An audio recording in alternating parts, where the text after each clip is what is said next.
I'm here today because I love my country, I love democracy, and I don't want to see it destroyed. I have grandchildren, and I want their future to be as secure as mine has been so far. This is the most important time in modern American history where every single American should be standing up no matter where they are in the world, Dublin, Washington, D.C., anywhere, to say we will not tolerate this criminalization of foreigners. We will not tolerate lawlessness. We will not tolerate using our military to terrorize American citizens. It's enough already. I grew up in the States and I find it abhorrent, shocking, horrible what's happening over there. It's no longer the country I grew up in. And no matter where I am, I just feel like I support democracy and we have to use our voices and fight fascism. I think it's rising globally. It's a global problem, not just in the US.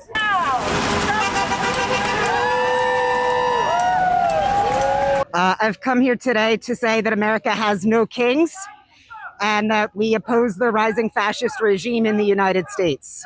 So I'm trying to have my voice added to the cacophony of voices that will be heard today to amplify the message that we will not stand for fascism. We will not stand for deporting people who have legally entered the country and, been undocumented entering the country. I don't support people splitting families apart. I don't support racism. I don't support the obvious transphobia.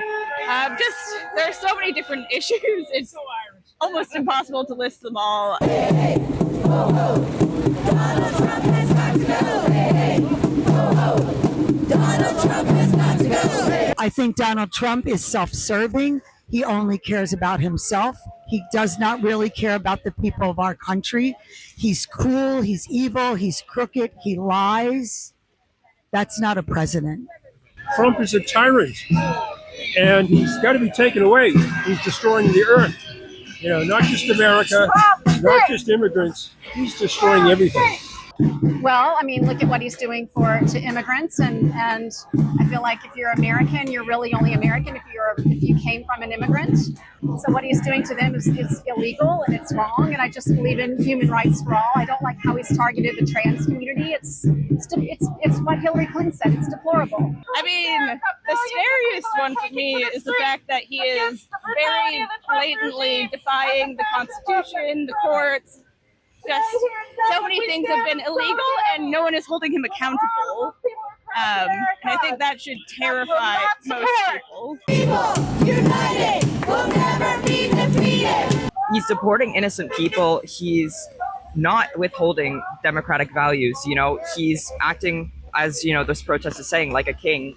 He has so many hateful ideals, and he is not putting a fair court. It's all Republicans, and whatever he says is seen as law.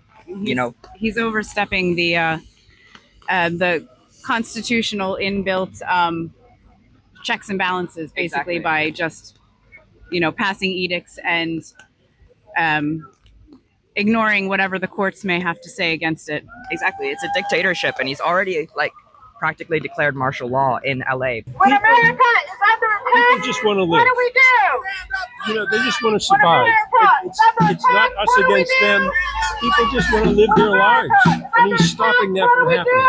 Show me what democracy looks like. This is what democracy looks like. Show me what democracy looks like. This is what democracy looks like. I think the protest in LA is very purposeful. I think it has been exaggerated as to the violence. I think it's a small protest of a very small part of Los Angeles that has been, elevated by the president and what he's done illegally by sending in the National Guard. It was illegal. It was a small, peaceful protest. And he's tried to make it chaotic because that's what borderline personalities do. They create chaos. And that's what he's doing. The protests are a symptom of horrible injustices happening in the States. And the fact that he's silencing the people who are speaking out just is really it just shows how deep rooted, it's the next step in the fall of the American empire, I think it's a bleak telling of how far things have gone with the Trump administration. And we kind of have to act now or we'll lose America as a democratic nation forever. And this is why it's so important for people to come out now, because he is losing. He's losing in court. Not yet losing in the legislative branch, but we'll see. But he's losing in court. He's deeply unpopular. If we're all in the streets now, we can end this soon. If we're not all in the streets now, it's going to take a lot longer, and it's just going to get more dangerous and cruel and ugly and really violent. And we can stop it right now by saying enough. Being an American citizen my whole life, I've always held really dear the right that U.S. citizens have to protest injustices and things that they see their government doing, the right to freedom of speech. And I do not see that right being protected at all right now.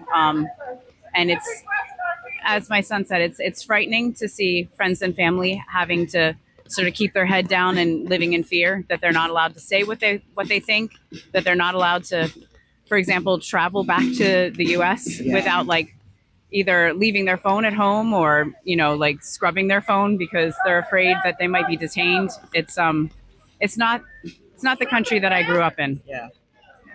We're like too afraid to travel back home to our family now. So that's really bleak. And I'm just very, like, I feel very lucky to be here in Ireland. Like, I'm very privileged to live here. I hope America finds its way again, but I really am worried. I'm really, really worried because I think it'll take years to get back where actually people look at America as a shining beacon of freedom, because it's not.